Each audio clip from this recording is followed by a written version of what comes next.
Assalamualaikum. Selamat datang kembali di channel Belajar Biologi kelas 10, 11, dan 12. Di video kali ini kita masih membahas materi genetika sebagai lanjutan dari video sebelumnya yang sudah membahas tentang kromosom dan DNA. Maka kita akan membahas tentang RNA ya. Kalau DNA itu deoksiribonukleik asid, jadi asam nukleat dengan gula deoksiribosa. Kalau RNA itu ribonukleik asid. Ribonukleik asid. Jadi sama-sama asam nukleat ya. Sama-sama asam nukleat, bedanya apa? Bedanya di gula ya, salah satunya ini di gulanya. Kemudian yang lainnya di basa nitrogennya. Nah, jadi RNA ini adalah suatu rantai sama dengan DNA. Bedanya kalau RNA rantainya tunggal. Ya, jadi rantainya tunggal. Sementara kalau DNA kan rantainya ganda. Ini rantainya tunggal.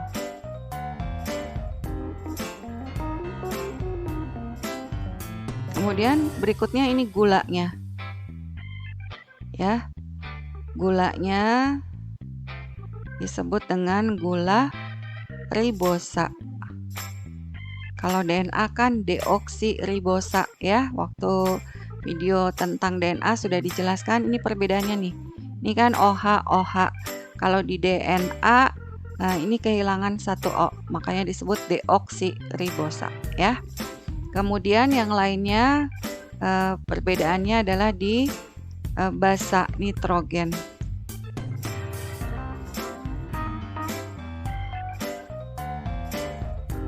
Nah, jadi sebetulnya sama, terdiri dari ibu tangga. Ini ibu tangganya ya. Ibu tangga, tulis dulu di sini. Ibu tangga. Ibu tangganya sama, terdiri dari gula, tapi gulanya gula ribosa sama fosfat.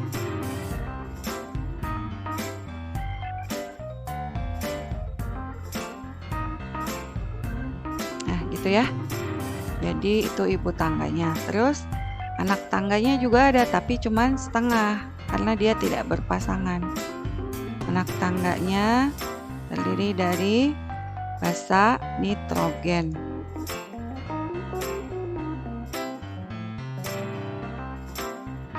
Nah, gitu ya. Jadi ini ibu tangganya terdiri dari gula dan fosfat. Ini anak tangganya terdiri dari basa nitrogen. Basa nitrogennya ada dua juga. Yang pertama ada purin. Purinnya sama, adenin dan guanin. Kemudian yang kedua ada pirimidin. Bedanya, nah di sini ada sitosin, nggak ada timin. Timinnya diganti dengan urasil. Nah, tuh ya. Nah, kemudian kita lihat sekarang kalau struktur kimianya sebenarnya seperti ini. Nah, gitu ya. Jadi di sini ada gula. Gulanya R ribosa ya, bukan D. Ini gula. Gula. Ya. Ini fosfat. Ya. Nah, ini C berarti sitosin. Sitosin, guanin, adenin, urasil. Berarti sama juga ya, ada nukleotida. Ini kan satu basa, satu gula, satu fosfat. Maka ini disebut dengan nukleotida. Jadi satuan terkecilnya sama-sama nukleotida. Ya, gitu ya. Nah, nanti pasangannya juga sama. Purin akan berpasangan dengan pirimidin. pirimidin. Nah, bedanya kalau purin ya adenin, sini ikatan hidrogennya 2 juga ya. Sini ya nggak ada timin, berarti ada urasil. Kalau guanin pasangannya masih sama sitosin atau C ya. Ikatan hidrogennya antara A dengan U itu 2 biasa ya. Antara guanin dengan sitosin itu ada 3. Ikatan yang lainnya sama ya. Berarti di sini ada ikatan antara gula dengan fosfat. Berarti ikatan fosfat atau ikatan fosfodiester.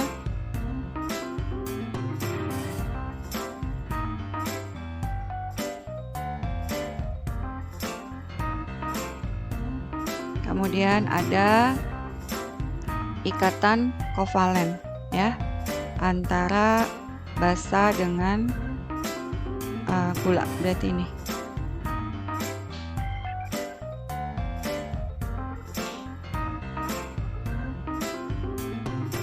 Ikatan kovalen. Nah, sebenarnya ikatan hidrogennya berarti nggak ada ya. Nggak ada karena dia rantai tunggal. Ini ikatan hidrogennya baru terjadi kalau dia berpasangan dengan DNA misalnya ya. Jadi itu bedanya DNA dengan RNA. Kita simpulkan aja ya. Tapi sebelumnya kita lihat dulu macam. Kalau DNA cuma ada 1 macam, kalau RNA ada 3. Yaitu yang pertama adalah mRNA atau disebut juga messenger RNA atau disebut juga RNA duta.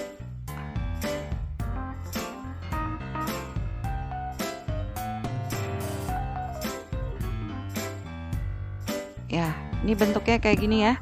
Jadi rantai tunggal. Ini berarti gula dan fosfat ya. Biasa ini gula dan fosfat.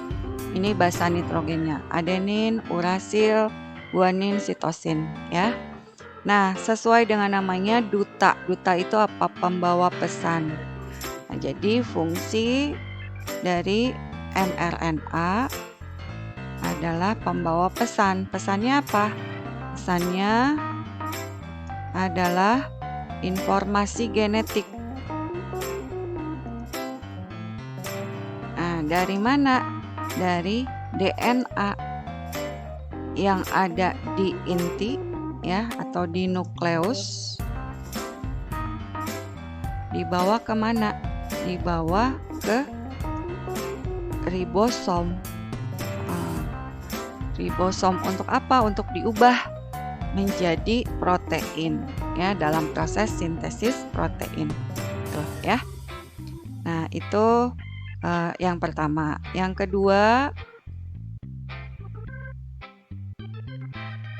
kedua adalah tRNA atau RNA transfer.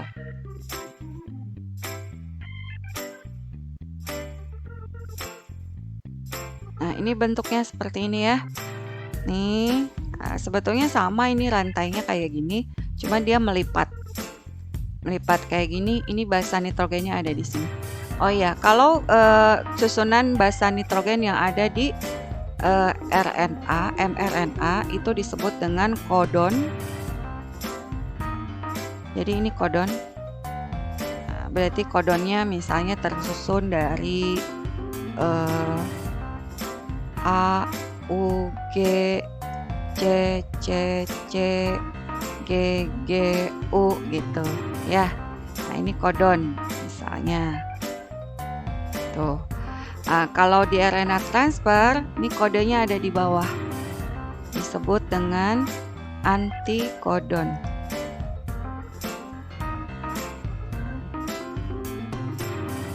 Antikodon. Yang ini ya. Dan cuma ada 3. Misalnya U, A, C. Nah, gitu ya. Nah, fungsinya untuk apa? Fungsi dari RNA transfer adalah sebagai pembawa asam amino pada proses sintesis protein. Ya, asam amino untuk apa? Untuk membentuk protein. Nah, mana asam aminonya? Ini yang hijau. Hijau ini asam amino.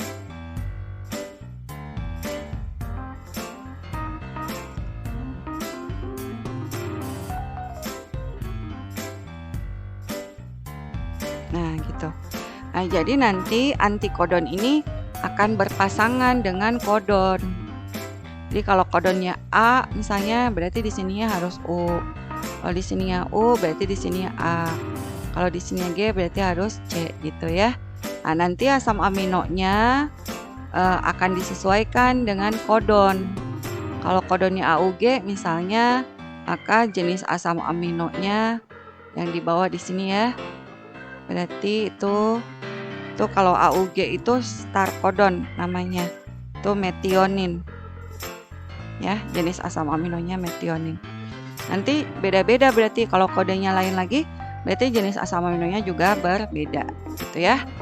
Nah, nanti kita akan bahas ini di sintesis protein di video berikutnya ya.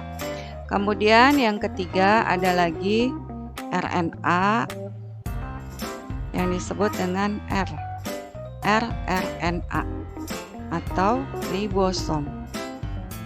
Ribosom RNA.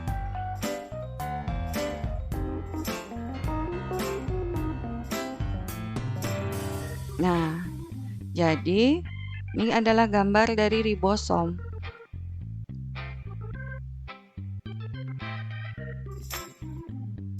Kalau biasanya kan kita lihat gambar ribosom di sel cuma titik-titik kecil ya. Nah, sebetulnya kayak begini. Jadi terdiri dari subunit besar. Yang ini yang biru ya. Dan subunit kecil yang kuning. Nah, si ribosom sendiri terdiri dari protein ya. Ini proteinnya. Ini juga protein.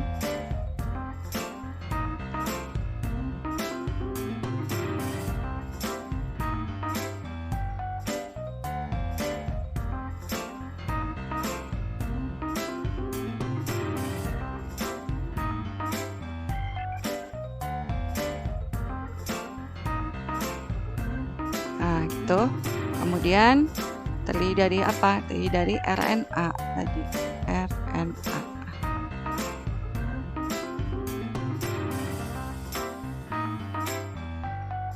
Ini ya, yang benang ini. Ini RNA. Ini juga RNA. Gitu. Berarti RNA ribosom fungsinya buat apa? Fungsinya sebagai penyusun ya. Penyusun ribosom bersama dengan protein ya. Karena ribosom terdiri dari protein dan RNA gitu ya. Nah, nanti ribosomnya sendiri menjadi tempat sintesis protein ya. Nanti kita akan lihat bagaimana prosesnya. Ya, sekarang yang terakhir simpulan sebenarnya ini. Kita lihat perbedaan DNA dengan RNA.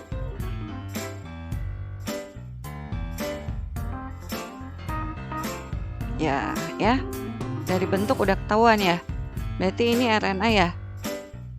Karena dia rantainya tunggal. RNA. Sini, ini RNA.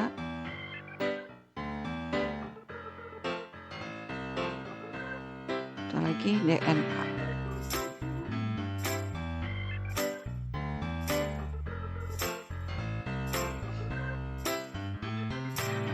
Ya, bedanya apa saja? Yang pertama tadi rantainya ya. Rantai ya. Kalau RNA rantainya tunggal. Kalau DNA rantainya ganda berpilin atau double helix ya. Kemudian yang kedua apa lagi?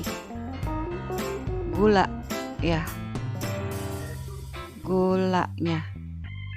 Gulanya kalau RNA gula ribosa. Nih. Kalau DNA gulanya deoksiribosa. Masih ingat ya? Perbedaannya adalah di kekurangan oksigen ya, yang ini. Ini lihat, ini H aja. Ini ada O. Gitu ya. Itu perbedaan yang kedua. Ketiga, perbedaan yang lain adalah letaknya. Letak.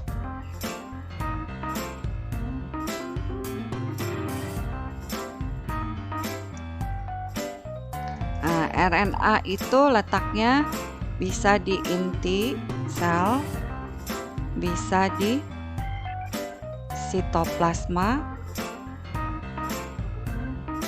bisa di ribosom.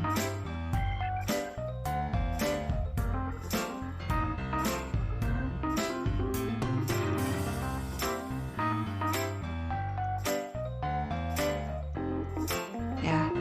Sementara kalau DNA letaknya di inti sel,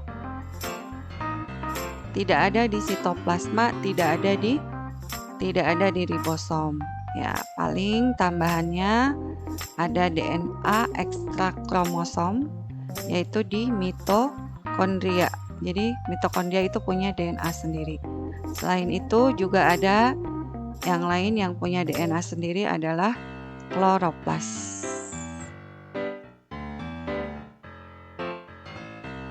Ya, itu yang ketiga. Yang keempat adalah basa nitrogen ya. Basa nitrogen.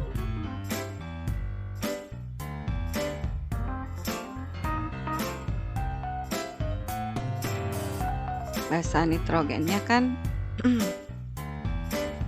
apa yang beda? Ya, purinnya sama ya. Purinnya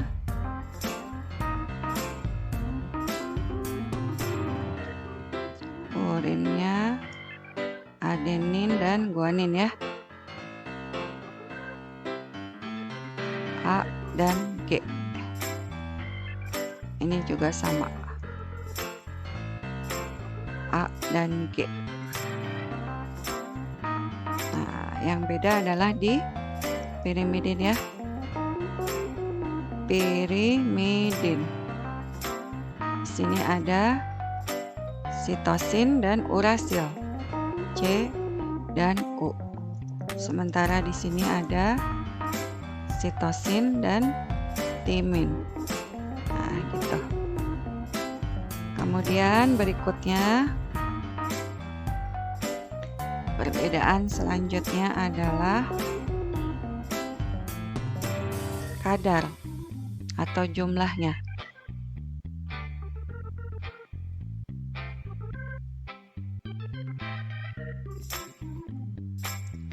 Kalau RNA kadarnya berubah ya, berubah tergantung dari sintesis protein ya. Jadi itu RNA. Kalau DNA dia tetap tidak dipengaruhi oleh sintesis protein. Kenapa begitu? Karena DNA itu gen itu jumlahnya tetap ya. ketika sintesis protein nanti DNA mencetak RNA, membuat RNA, sehingga pada saat sintesis protein kadar RNA akan bertambah. Nah, sementara kalau lagi tidak ada sintesis protein berarti kadarnya berkurang, gitu ya. Kemudian yang terakhir ini fungsinya ya. Fungsinya untuk apa? Kalau RNA itu berfungsi pada saat sintesis protein.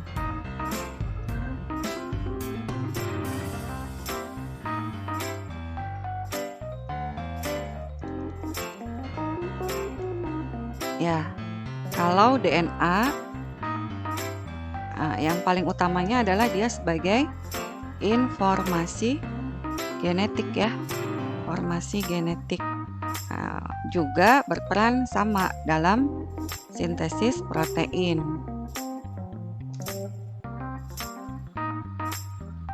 Nah, itu perbedaan DNA dengan RNA ya. Nah, udah selesai tentang DNA dan RNA. Mari kita bahas soal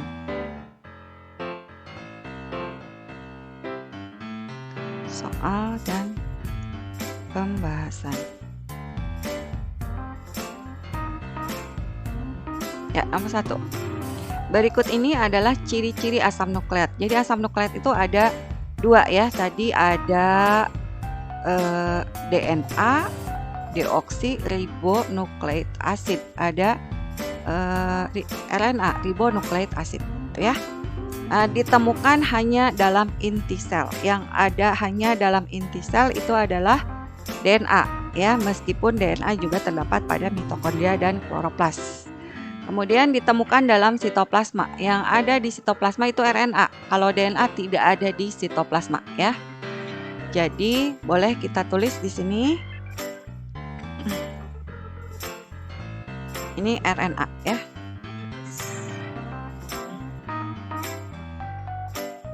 Yang hanya ada di sitoplasma itu RNA. Maksudnya kalau DNA nggak ada di sitoplasma ya.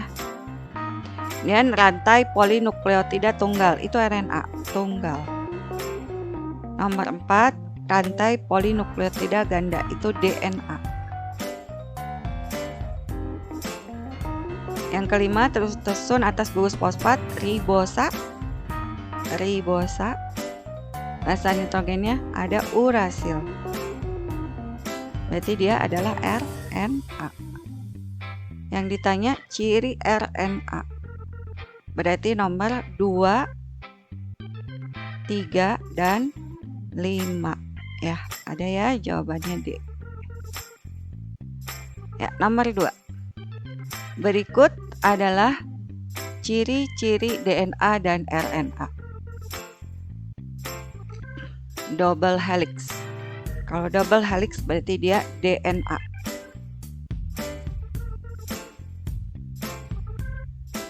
Terletak dalam nukleoplasma. Nukleoplasma berarti plasma dalam inti.